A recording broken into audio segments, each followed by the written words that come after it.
Hey friends, if you wish to fix LogiLDA.dll missing error on your Windows 11 computer, then please watch this video. I will guide you through the process.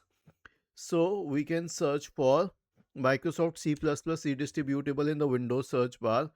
Scroll down to learn.microsoft.com option, and then you can scroll down and click on the x64 version, and then click on open here, and then click on repair. This will start reinstalling the missing DLL files. If that helps, well and good. If not, then perform an SFC scan. Search for command prompt in the Windows search bar. Click on run as administrator. Type the command sfc space / scan now and hit enter to invoke the SFC scan.